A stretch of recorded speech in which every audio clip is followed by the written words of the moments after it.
for the occasion, I bought this fancy spork that I'm looking forward to using. It's kind of like a Swiss Army spork. Mount Elbert, forbidding, aloof, terrifying. At 14,433 mind-numbing feet. They say it's a Class 1 trail, one of the easy ones. Why don't you call me sometime when you have no class? Armed with only a fancy spork, a pen, some paper, and rudimentary snacks, I put my affairs in order before setting out to conquer the fierce Elbert wilderness. If successful, it would be a 9-hour climb of hell and torture. If unsuccessful, it would be worse. The sun coming up over the lodgepole pines was impressive, but it was cold. 29 degrees. In Colorado, they tell you to dress in layers. I was prepared. I had gloves, winter hat. Hell, I had more layers than a Kardashian wedding cake. The first mile of the trail looked a lot like this, and this, and this. I was hopeful, out of breath, but hopeful.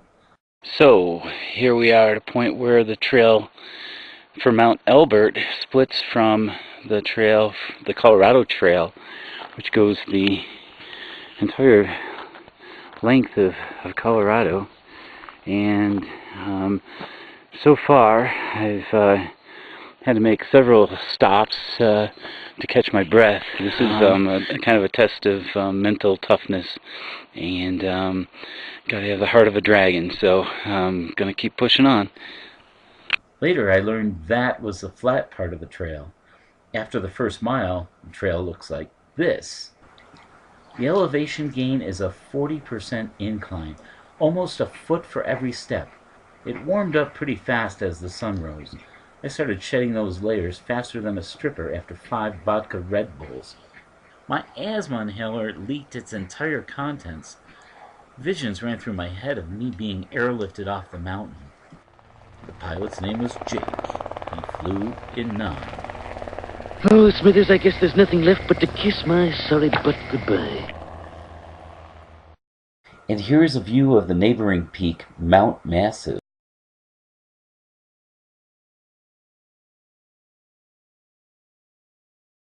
But up there, I could see the tree line.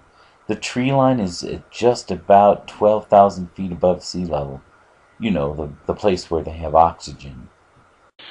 Alright, so I've seen the tree line, which is an inspiration at this point. Hoping I can make it to the tree line at least.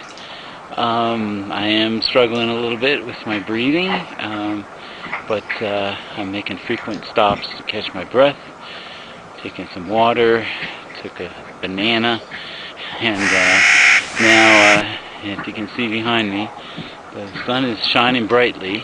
It's getting warmer. Started out with some winter type clothing, gloves, winter hat, and I've shed a few things. I keep thinking back to high school and my lacrosse coach, Dave DeMichael, who, when I was struggling with my asthma, he would say, well, do what you can, and then do a little bit more. And so right now I'm at a stage where I'm doing a little bit more. See you later.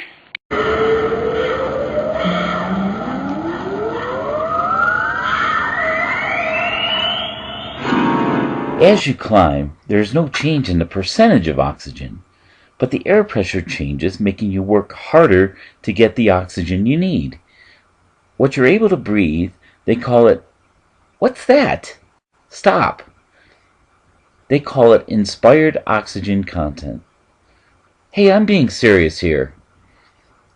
This lack of inspired oxygen produces a cascade of effects right down to the level of the mitochondria, the oxygen's final destination. Hey, cut that out! My mitochondria hurt, but I kept going further. I made it up to the faux summit of Mount Elbert. It's stopped being fun. This is a lot of work.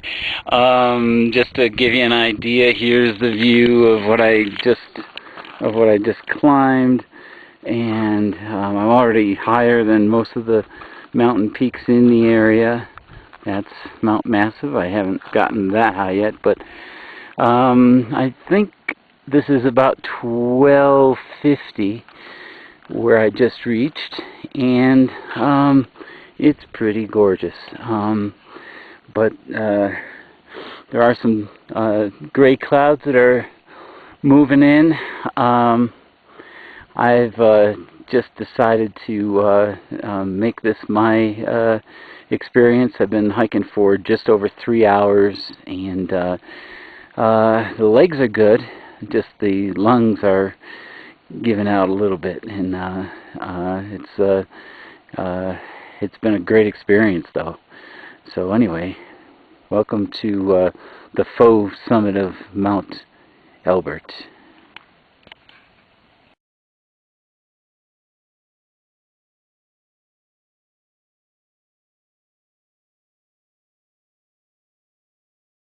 Then an old Marine guy ran down the mountain. I cursed a little more just after I turned around. I stubbed my big toe. It was broken for the trip down. It took several days to recover from the altitude sickness, but I don't think I suffered any attitude sickness. I accomplished more before 11 a.m. than most people ever attempt. Round trip, Elbert is a 9-mile hike. It's a total elevation gain of 4,700 feet, the equivalent of climbing the stairs of the Empire State Building 16 times. I covered 7 miles of that. That was where I noticed my knuckles were purple. I'll try to climb another 14er. Maybe I won't start with Big Daddy Mount Elbert again. For now, I'm content in knowing that, in strange ways, I've won life's lottery, and getting to the top matters only if you pay close attention to the lessons and miracles of the journey.